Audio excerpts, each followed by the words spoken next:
Gusto mo bang malaman kung paano ba talagang gumawa ng YouTube channel? Gusto mo mag-start? Gusto mo ba yung ikaw naman yung pinapanood kaysa ikaw yung nanonood? Tara, pag-usapan natin.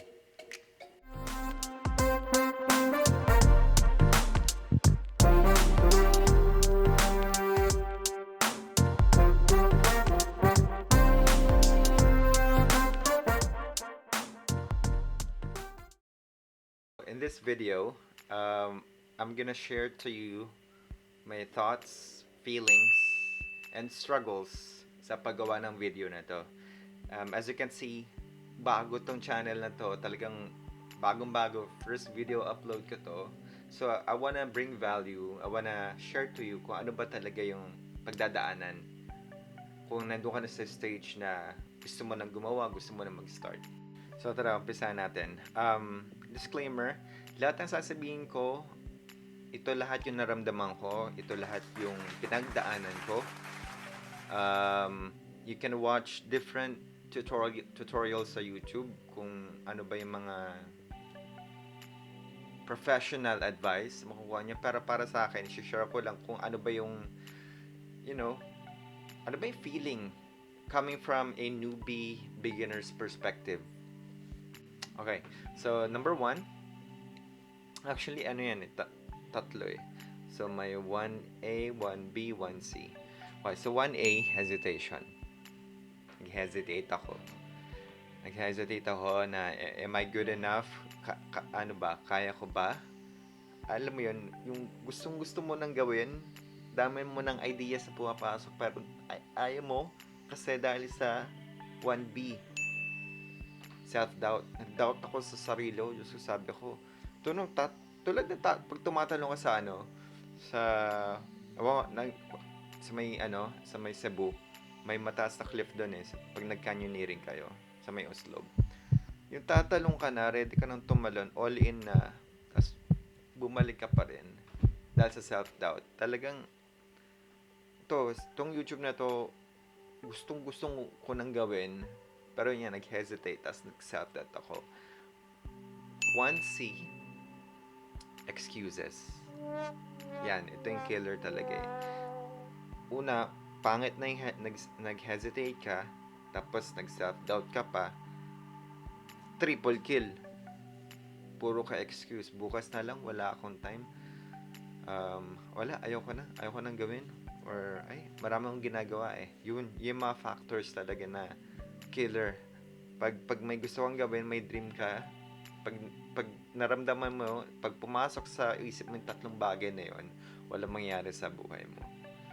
Basta, sabi ko, kailangan kong gawin to. Gusto kong gawin. Walang makakapigil sa akin. So, ayun. So, kailangan mong overcome hesitation, self-doubt as excuse. Kailangan wala ka nun. Kasi kung meron ka ng tatlong bagay na yun sa buhay mo, mag-self-reflect ka, makikita mo, bakit wala nangyayari sa buhay ko? Bakit hindi ko makuha yung mga gusto ko sa buhay? Kasi, tatlong bagay na yun. Okay, medyo hardcore yung una. Kasi kaya ko siya inuna.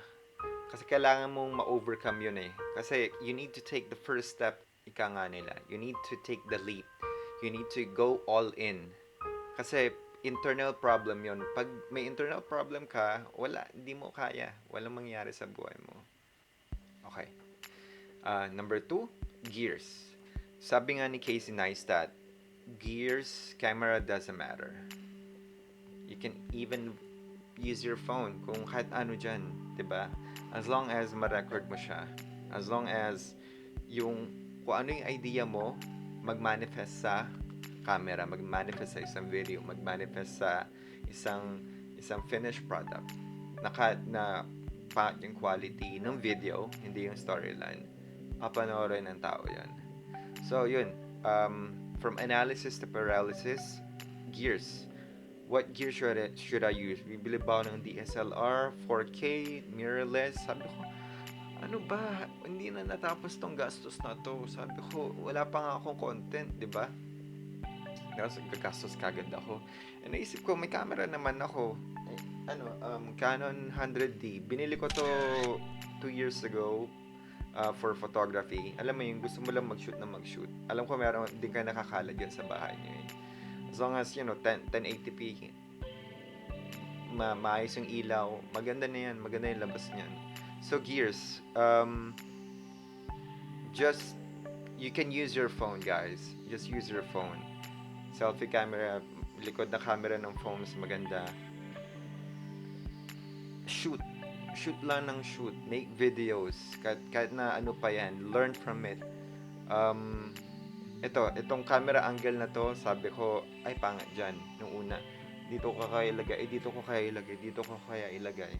At the end of the day, kung pinapanood mo pa rin to, hindi naman mahalaga yung camera angle. Ang mahalaga is yung natututunan mo, yung binibigay kong value. Ano ba yung gist? Ano ba meron sa video na to? Yun lang yun.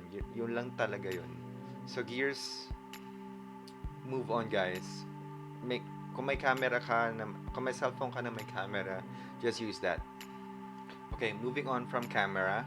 Itong pangatlo na to, related to sa camera technology. How to edit. But sabi ko, ano pa tong edit? Kasi ang alam ko lang sa editing dati, pag may video ka dyan, pag dikitin mo, save mo. So, from dalawang video, ang magkaiwalay, pinagsama mo. As in talaga, yun lang yung alam ko about editing. And then may mga Adobe Premiere, may mga Lightroom. Di ko talaga maintindihan yan dati. Di ko talaga maintindihan kung ano ba yung mga yan. So, yun yung challenges ko actually hanggang ngayon eh. Di pa ako ganong marunong mag-edit. Back tayo sa analysis to paralysis. From hesitation, self-doubt, excuses, gears, technology. I got a bad feeling about this. It's a complete recipe of doing nothing. Ganito yan, explain ko Since may hesitation, self-doubt, excuses ka na, wala kang gear, so therefore, hindi ka makapag-move on sa technology kasi anong i-edit mo, wala ka namang shoot, wala ka namang kinuha. So, ang ending, walang nangyari. So, it all boils down sa'yo. Kahit na sobrang ganda ng camera mo, kahit na sobrang ganda ng editing PC mo, sobrang ganda ng background mo, sobrang ganda ng lahat na idea mo, the moment na nag-hesitate ka, the moment na nag-self-doubt ka, the moment na binigyan mo ng excuse ang isang bagay, walang mangyayari talaga. So, kung let that sink in. Alam ko, medyo harsh yun. Coming from a beginner's perspective, kinaya ko, kailangan kong i-overcome lahat yun. Kasi kung hindi ka mag-take action, wala mangyayari. You need to take the leap. You need to go for it. No hesitations, no self-doubt, no excuses. Just go. Then malalaman mo. Then you can move on. Kasi nagawa mo na eh. Then malalaman mo, ganun pala yun. It wasn't that bad after all. Okay, guys, so if you're still here, thank you for staying, thank you for watching. I know I have a lot of work to do. Gagaling ko pa next time. Kung may natutunan ka or anything na may improve ko sa channel ko sa video na to, mag-comment ka. Kahit di ka na mag-like or subscribe, comment mo lang anong feedback mo sa akin na bigyan ko ulit kayo ng value para bumalik kayo para panoorin niyo ako. And as a bonus tip, check niyo yung namecheck.com. It's about having your YouTube channel name. Yan, isa pa yan. Just go.